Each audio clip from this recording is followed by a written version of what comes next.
Educação profissionalizante. Parte 2. Educação profissional e tecnológica. Educação voltado para a formação ou para a busca de uma profissão.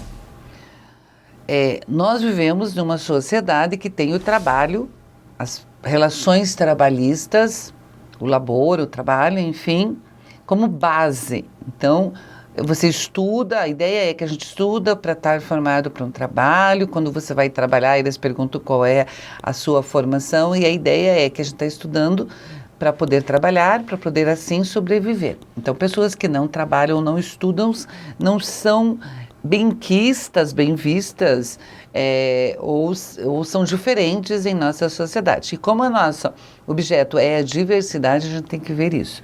O trabalho, ele tem toda a sua história, toda a sua formação conceitual interessante de ser vista, por sinal, mas ele dá muita satisfação para quem faz aquilo que gosta e que busca realizar realmente frente aos outros os seus ideais.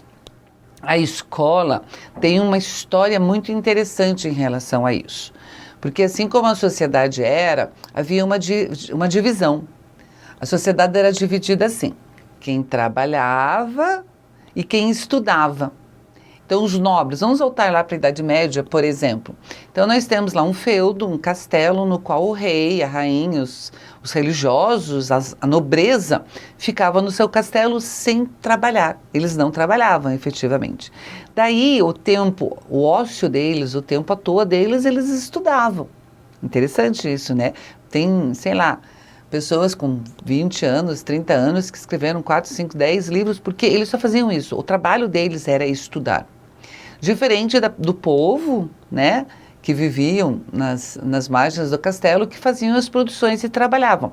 Esses que trabalhavam normalmente eram artesão e aprendiam a profissão com os seus pais e não precisava estudar.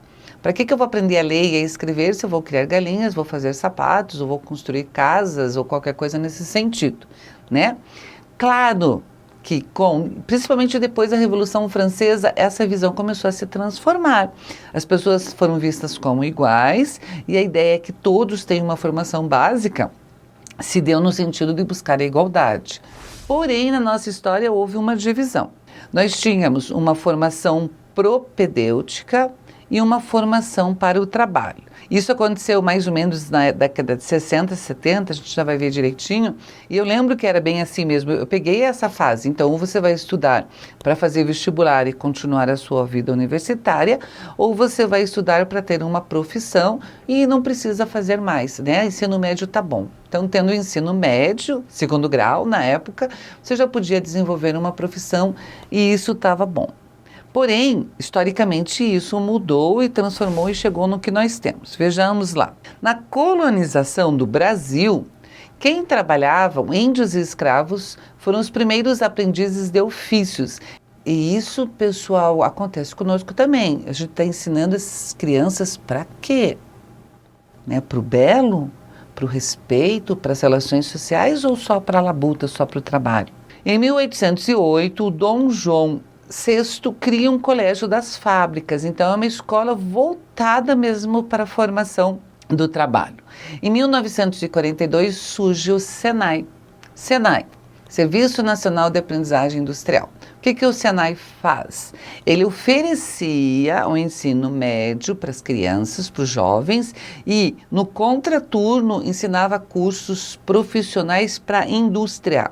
Torneiro, mecânico, tá? Cursos que contemplassem a necessidade da indústria. Eram cursos muito bem vistos, os profissionais que saíam de lá eram extremamente capacitados e o Senai teve e tem um papel bem importante na formação do nosso país. Daí, em 46, o Senac, Sesc e SESI, então da indústria começou a abranger para o comércio. 1996, a nossa LDB trata da educação profissional e em 1978, voltando a tão invertidas as datas, nós temos os Cefetes. O que são os Cefetes? As escolas técnicas, né? Então, são escolas que já voltam-se Porque o Senai ele começou oferecendo o ensino médio profissionalizante, depois ele começou a fazer parcerias. As crianças estudavam nas escolas públicas e iam fazer o contraturno lá.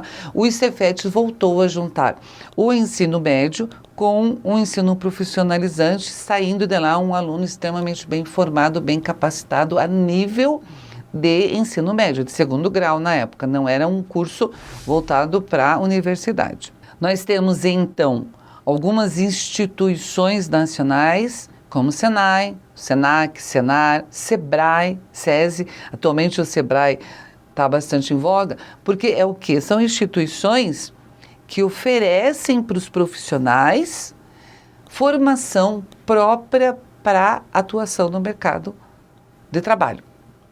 Então, o objetivo dele é específico desse.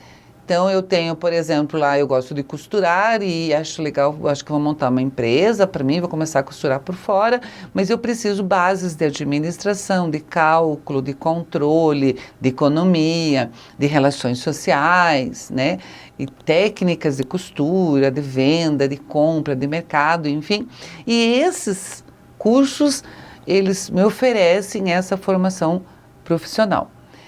Essas instituições, elas são públicas, algumas cobram preço simbólico para sua manutenção, não há fins lucrativos, nesse sentido, essas aqui que eu mostrei, e elas estão na sociedade para contemplar o que a lei pede.